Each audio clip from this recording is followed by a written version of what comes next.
Welcome and Hemp Kwaba to Hempire Agric Ghana Ltd's farming facility. You're going to see so many marvellous things as we prepare for the legislative instrument to be placed before the floor of Parliament, so that we can perform our widow's might in employing so many people in gainful employment, in helping to protect the environment, in creating a revenue stream for government and ensuring that we can live healthier lives with the introduction of CBD oil.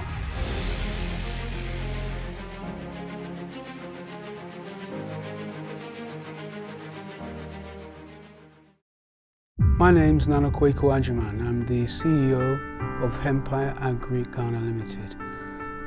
You know, when I look outside of this window and I look far above the landscape, and I see that Hempire Agric Ghana Ltd has over 1,000 acres out there, I see a very vibrant working community. People who want to make a living for themselves, an honest living for themselves, who HAG have recruited to produce industrial hemp. I see a vibrant community of over 1,000 workers just in the cultivation fields alone. And then when I look to my right there and I see the silos that we will store the seeds in, Futura 75 seeds, certified seeds that come from France. And I see the warehouse there that we're going to convert into a laboratory. At least 15 people will be working in there. And then alongside it will be the extraction and infusion plant. Another 5 people will be working there. We're currently on land space of almost 5,000 acres. This is where Hempire Agric Ghana Ltd intends to set up its operations. And all this that we're doing is pre our application to the Narcotics Commission for a license. So we don't even have the license yet, but we're getting things ready.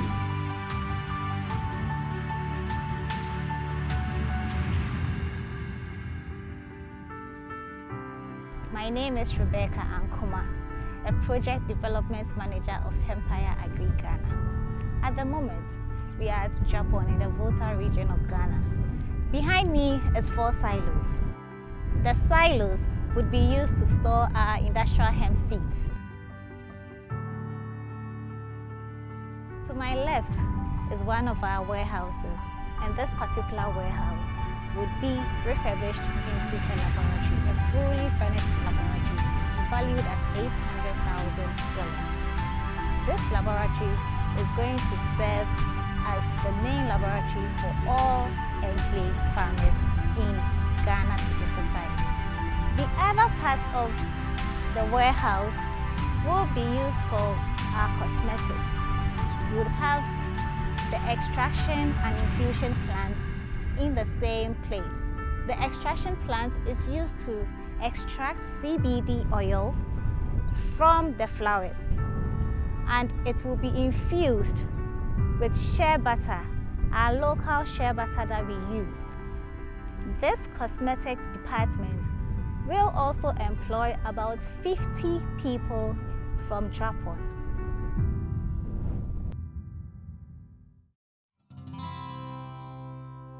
This is the headquarters of Hempire Agric Ghana Ltd. It's one of 10 facilities throughout the country. We are represented in 9 other regions within the country out of 16 regions, and many of those properties that we have are 5,000 acres each, and we intend to create farming enclaves out of all of them. But this is the headquarters.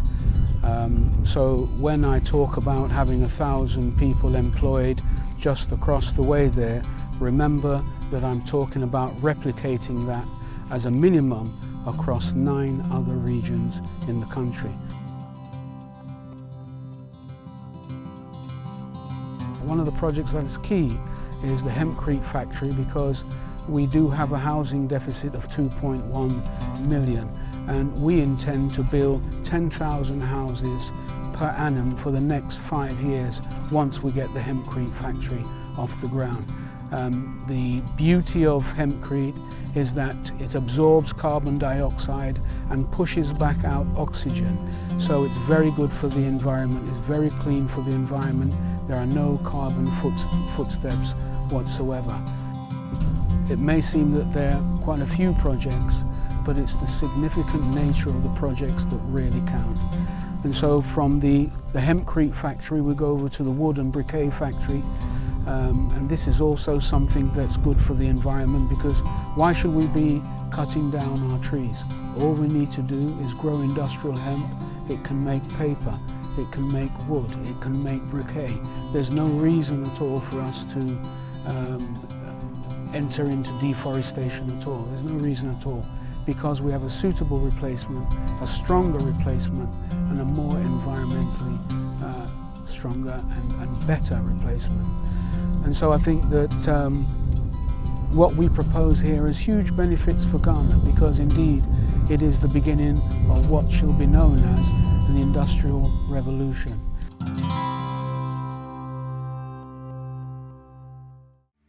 My name is Ama Naiba Asantewa, and I'm the CEO of the hempcrete factory, Hempire Agric Ghana Ltd. This factory is located here in Japong, and it's going to be the hempcrete factory where we'll house a 1.5 million processing machine called a decorticator. A decorticator is a machine that will separate the hemp plant into all the different sections that's going to be used in the processing of the hemp. Our decorticator will be able to process at least 1 ton of hemp per day. So when it will arrive on trucks, and we'll have employees here on site. So we'll have employees who will be driving forklift trucks, feeding the hemp into the decorticator. We'll have warehouse staff, and obviously we'll be housing a block maker and a brick making machine here as well.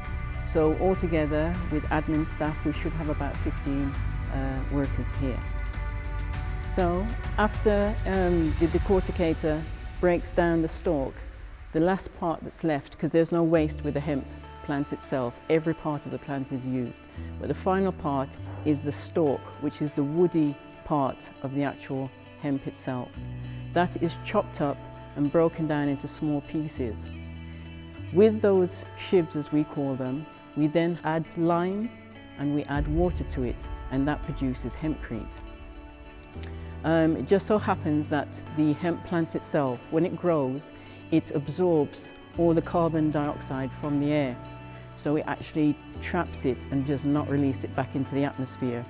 So it's a very eco-sustainable and clean material to use in housing. There are lots of individuals who are interested in building their homes from ecological and sustainable materials. Hempcrete is perfect for this, and we want builders to come on board as well to build homes from hempcrete. Not just builders, but we're looking at developers, architects, town planners, and even the government themselves. We would like to know that hempcrete can be used to build office blocks, schools and hospitals.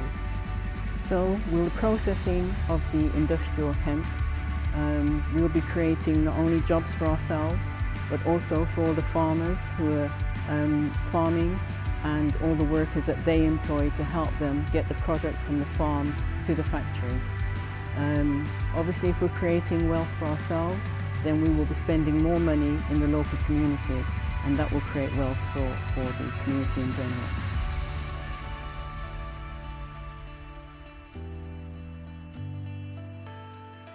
My name is Ras Aswan Nkrabia. I am the Deputy CEO of the Hempire Agric Ghana Ltd. Presently we are on our location here in Japong, which is going to be our industrial park. We will be basically operating most of our industrial activities from this location in Japong and Volta region. My main specific area will be briquet and hemp wood.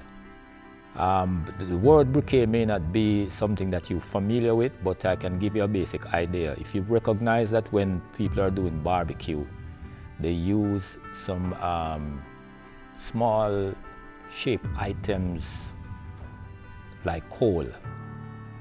That is what is called briquet.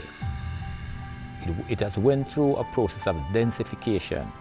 The process of densification is a process that goes through a lot of compression, very, very high level of compression to make it very hard and very firm.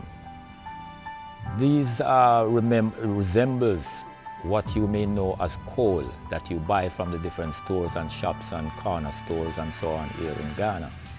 Sometimes you may buy it in the crocus sack, you may buy it in what they call olonka cans. This is the basic items that item that we use to actually cook with in a lot of cases. Presently what we are doing is actually destroying a lot of the trees to make that coal. And as you know, we are having a problem where the environment is concerned right now. The ozone layer is all messed up because of so many bad methods of producing energy. As common as this is, most people may not recognize how dangerous it is, because we have seen the forest depleted, even your general community that you would normally go and cut down these trees that may be a year or two old or older, and because of the fact that it is not easily renewable, because it takes so many years to grow these trees. The difference with the hemp is that within 3 to 4 months you can get a new crop. And you can send it through that same process of densification, as I said before, to make it very hard and burn much better than the coal.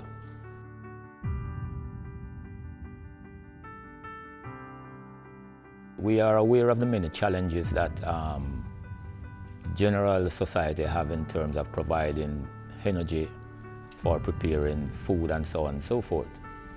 So we are trying to make that be a little more easier by the innovative approach that we are going to be using to prepare the briquet from hemp. As I said before, that hemp is a very sustainable plant that has been used for so many other purposes. This is just another way of actually using it for that purpose. The briquet is not popular here in Ghana. As I said before, that you will only find it in a few places like major supermarkets and in some filling stations. But we are planning to actually make it available just like what we have that regular people use, which is known as coal.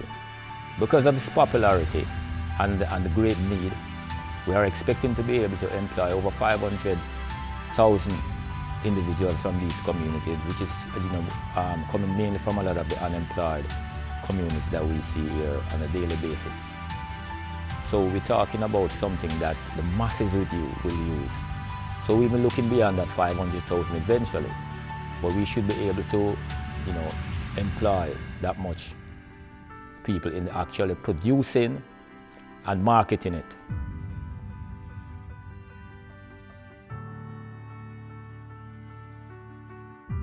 Just like the briquet, hemp wood will be able to fulfill a great demanding need that will also assist in preventing the destruction of the environment by the many trees that are being destroyed and cut down on a regular basis to provide wood for the construction industry and the general industry that requires wood.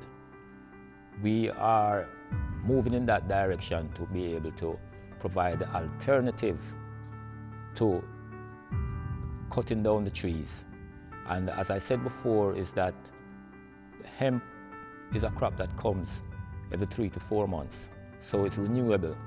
Unlike a lot of trees that you see that are being cut today, trees that has been there for so many years, that is not renewable immediately.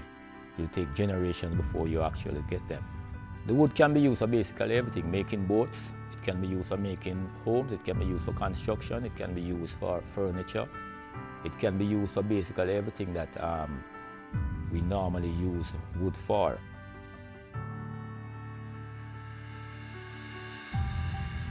And it is not just a matter of even saving the forest itself in terms of the trees, but there are many life forms who their habitat depends on having the forest intact. So many life species, different forms of life forms, animals, insects, so on and so forth. So it is not just a matter of protecting the trees, but the general ecosystem. This is where the hemp would come in as a versatile plant, and with our innovation, we'll be able to provide the necessary materials that you need for building.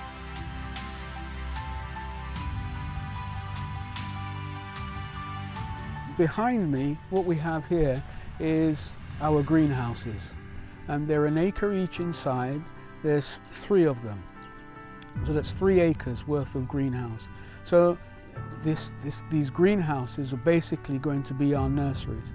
Here is where we will start the process of the cultivation of industrial hemp from seed to sale, basically. So we'll germinate everything over here in this nursery here.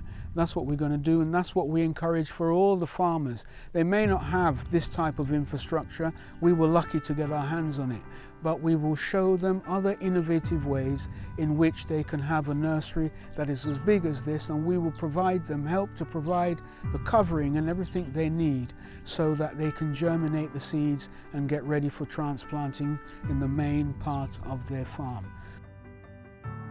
As well as all the other products I've spoken about, I think it's worth noting that we also have a water plant here, and when we talk about water, we always say water is life. Well, we intend to infuse CBD into that water so that when you consume that water, it will bring about a calmness in your body. I think what's important that we have to recognize is that the CBD we're going to infuse will only have 0.3 THC and will be well within the law. It's not going to be the case that you'll drink this water and become high. That's not going to happen at all. So I know many people will be thinking that, but let me just clarify the situation to you. The hemp that we're going to grow now, the cannabis, Indian hemp some people call it, is not the Indian hemp that one would use for adult use or recreational use, i.e. smoking. This product, this hemp, is a hemp that can make your clothes, that can make a variety of products. It can make everything plastic, it can make wood, it can make briquet, it can make hemp crete, it can make so many different things. There are 25,000 different uses. So before you start thinking that we are promoting Indian hemp, in inverted commas, let me tell you that we're not. We're talking about industrial hemp. We're talking about a hemp that is going to bring enormous economic relief to the country. It's going to come with enormous environmental benefits as well to the country. We've been talking for a long time about the poor state of our water bodies, and we can tell you here and now that we will help the government and government agencies to clean up all those water bodies that have been polluted with whatever the toxins are through the cultivation of industrial hemp. And also the lands that have been exploited over a period of time to produce gold, where those lands that were once fertile no one can go on. We'll reclaim those lands as well, working hand in hand with the government through the cultivation of industrial hemp, because industrial hemp will absorb all the toxins, it will absorb all the poisons and render the land fertile once again. It's the same thing it will do with the water bodies. It will totally clean up the water bodies, and where we have some communities now that are short of water, that will become a thing of the past.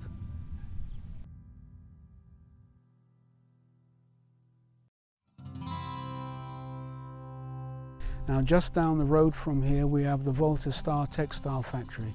It's been around since the early 1960s. It's basically run itself aground, and it used to employ almost 3,000 people. I don't even think it employs 300 now. Well, one of HAG's initiative is to start from scratch a hemp textile factory, and that textile factory will employ around 2,000 people, will produce hemp bath, and hemp bath can be used to make jeans and various other textile, curtains, mats, you name it, many other textiles. And as well as this, alongside, we'll also be producing cotton. And as it stands now with the Africa Free Trade that has been initiated, in fact the head office is here in Accra, we'll be able to trade our bath and we'll be able to trade our cotton across the many borders that we have. First and foremost, we'll be able to trade amongst ourselves, and then with what we have left, I think it would be apt if we then invited those from outside the continent to trade with us. We believe that it's about time that we stood up for ourselves. There's too many occasions we have seen our #1 gentleman going out of the country asking for donations. We believe all of that should come to an end, and it can come to an end because of this industrial revolution, this hemp industrial revolution. So we're going to set up that factory, and we're going to employ the people, or re-employ the people that used to run the Volta Star just a few years ago. We're going to bring them back into the system, and we're going to bring new people back into the system too, people who've never been employed in a textile factory.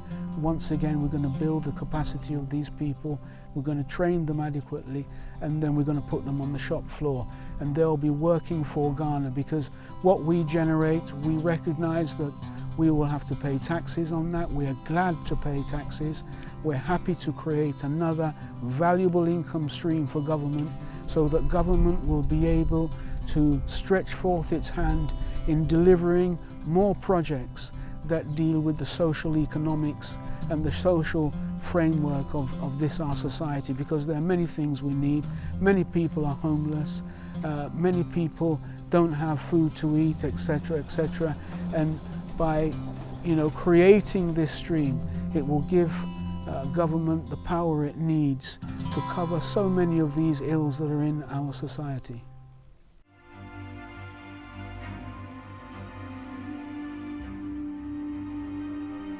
The vision that HAG has is being hampered at the moment because the legislative instrument that should have been passed almost over 18 months ago is still languishing there on someone's desk. We don't know whose desk. And the fact that this has not happened has meant that we can't employ the thousands of people we wish to employ. It means that the industrial revolution, the hemp industrial revolution, is on hold, and we want to take it off ice. It needs to come off ice, because it's not only HAG that is going to employ thousands of people, but there are other prospectors as well who are eagerly ready to come into this space and be a part of history in Ghana, and they too would like to employ hundreds if not thousands of people. So the industrial revolution is on hold, and I will plead to the powers that be that once they resume from their holidays, that they will take this up as a matter of urgency. The IMF have said we're now a highly indebted poor country, and there are other financial indicators that don't make us come up smelling of roses. We can change all of this. We can change all of this by initiating the hemp industrial revolution. We are ready, and there's people out there who want to work, who are unemployed. They don't know where the next food is going to come from. We at Hempire Agric Ghana Ltd is ready to put that food on their table for substantial and professional work, whereby Ghana will be placed back on the map again when it comes to hemp products, hemp toothpaste, hemp soap, hemp shampoo, hemp body lotion, hemp mouthwash, hemp oils, hemp creams, hemp everything, hemp food. We will put Ghana back on the map when we produce our own brand, a brand that you can only get in Ghana, and we will spread it throughout the world. We'll put Ghana back on the map, but we need the powers that be to release the legislative instrument so that we can put people back to work again.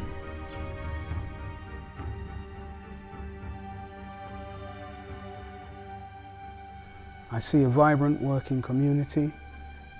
I see an income generated in the taxes that we will pay going to government. I see that the workers out there will own their business. They will actually own it. They won't just actually be workers. They will own their business, and the money will go into their pockets, will go into their coffers to make their lives different and to change the face of their communities. That's what I see when I look outside this window on the landscape, far over there on the horizon. A vision of HAG, a vision of prosperity, a vision of change, a mutual benefit to all, a redistribution of wealth where communities will no longer have to wait on government handouts, where HAG will empower people to determine their own destinies.